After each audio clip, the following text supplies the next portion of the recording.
1 Samuel അദ്ധ്യായം 1. സാമുവേലിൻ്റെ ജനനം. എഫ്രായിം മലനാട്ടിലെ റമാത്തയമിൽ സൂഫ് വംശജനായ എൽക്കാന എന്നൊരാളുണ്ടായിരുന്നു. അവൻ്റെ പിതാവ് യെറോഹാം ആയിരുന്നു. യെറോഹാം എലിഹുവിൻ്റെയും എലിഹു തോഹുവിൻ്റെയും തോഹു എഫ്രായിംകാരനായ സൂഫിൻ്റെയും പുത്രനായിരുന്നു.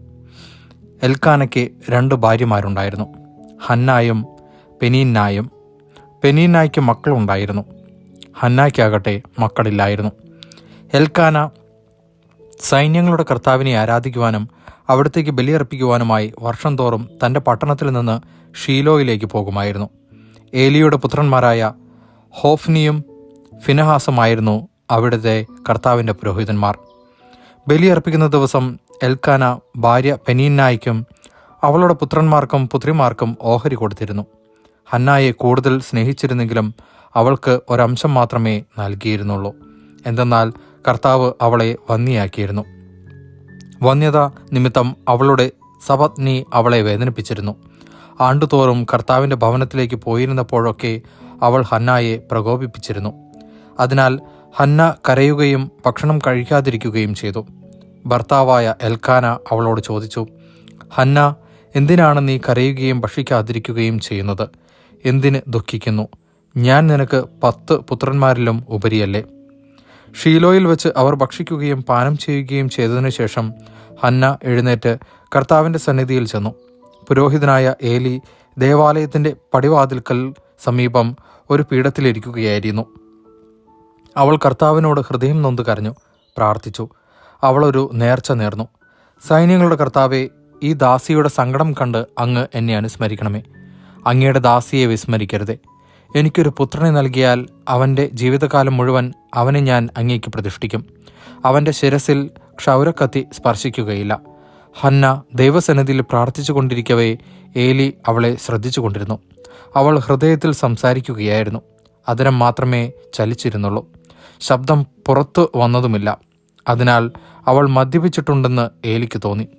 ഏലി അവളോട് പറഞ്ഞു, എത്ര നേരം നീ ഉന്മത്തിയായിരിക്കും? നിന്റെ ലഹരി അവസാനിപ്പിക്കുക. ഹന്ന പ്രതിവചിച്ചു, എൻ്റെ ഗുരോ, അങ്ങനെയല്ല. വളരെയേറെ മനോവേദന അനുഭവിക്കുന്നവളാണ് ഞാൻ.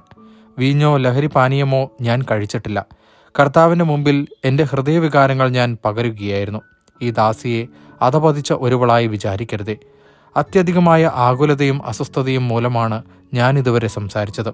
അപ്പോൾ ഏലി പറഞ്ഞു, സമാധാനമായി പോവുക. ഇസ്രായേലിൻ്റെ ദൈവം നിന്റെ പ്രാർത്ഥന സാധിച്ചു തരട്ടെ.